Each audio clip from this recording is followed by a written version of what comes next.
Salut à tous, dans cette vidéo nous allons voir comment atterrir et plier une aile à caisson. Pour effectuer un atterrissage pleine fenêtre dans du vent léger, il faut border la voile pour la faire descendre du zénith, puis la choquer légèrement afin de la maintenir proche du sable.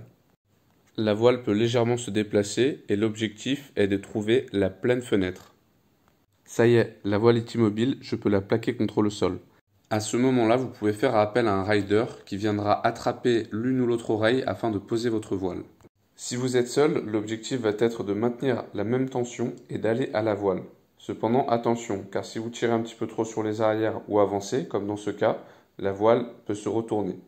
L'objectif est donc de maintenir une tension optimale entre les avants et les arrières. Si je choque trop ou que je trime trop, comme dans ce cas, la voile va redécoller.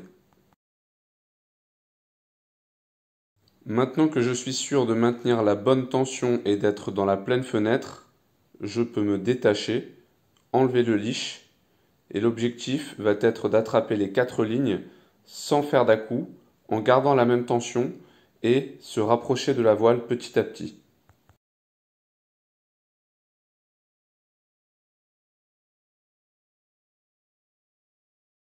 Il arrive parfois qu'à ce moment-là, il y ait une rafale qui fasse décoller la voile, comme dans cette situation.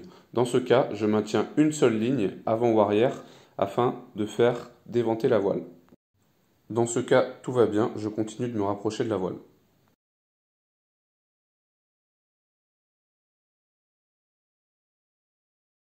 Idéalement, comme vous le voyez, je rapproche les suspentes pour attraper les deux oreilles.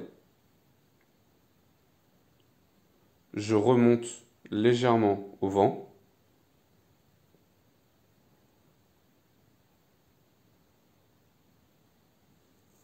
Et dès que les lignes sont un petit peu détendues, je peux relâcher mon oreille et sabler ma voile. C'est tout bon. Maintenant, on passe à la technique numéro 2, l'atterrissage en bord de fenêtre, T10 nœuds et plus. Dès que le rider attrape ma voile, j'avance pour enlever la tension et faciliter l'atterrissage. Je peux me déconnecter et courir vers l'aile.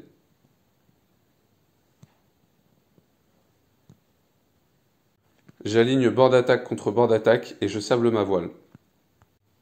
La voile flappe beaucoup, il faut donc mettre beaucoup de sable et vite plier la voile avant que les suspentes sous le vent s'en mêlent.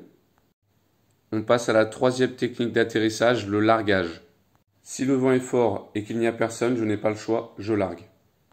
La voile va venir se poser pleine fenêtre sous le vent, plus ou moins violemment et rapidement en fonction des conditions de vent.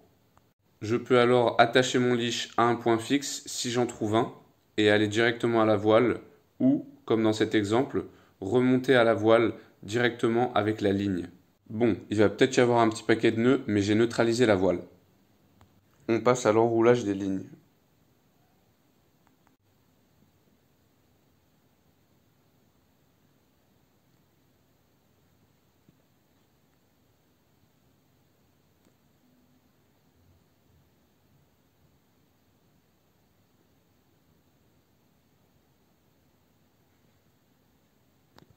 J'enroule jusqu'aux connexions. Je mets les élastiques.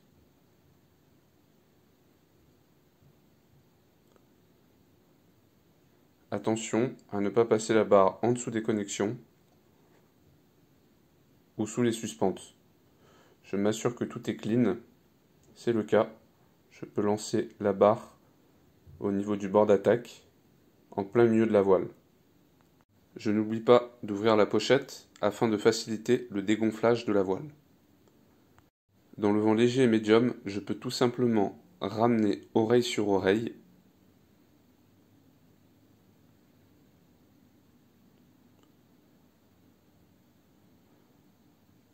m'assurer que la voile est parfaitement superposée, que ce soit au niveau du bord d'attaque et du bord de fuite.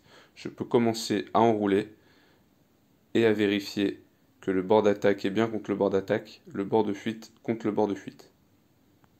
Lorsque l'enroulage devient un petit peu plus physique, je peux pousser comme ceci contre la voile pour faire sortir l'air, mais attention, je regarde qu'il n'y ait rien en dessous, c'est tout bon. Je continue d'enrouler.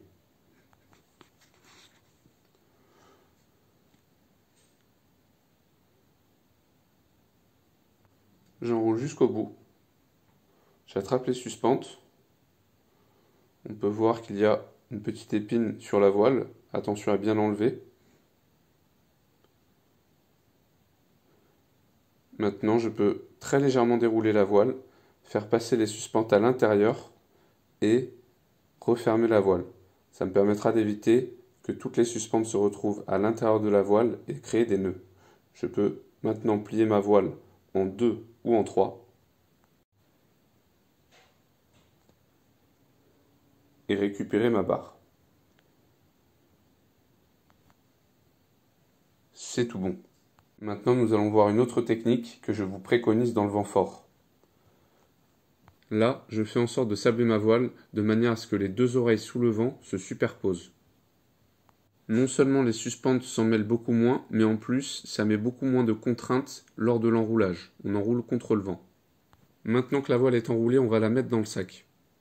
Dans cette vidéo, j'utilise une 15 mètres que j'ai pliée en 2 pour la faire rentrer entièrement dans le sac. Je fais en sorte d'avoir le bord d'attaque et le bord de fuite vers l'extérieur du sac.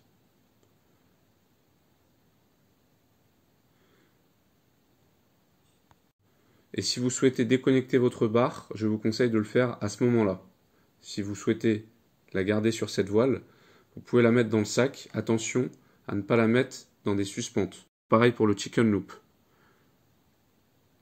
J'attrape le speed system et je le mets à un endroit opposé. Tout est clean, je peux fermer le sac, c'est tout bon. J'espère que cette vidéo vous aura aidé, je vous dis à très bientôt.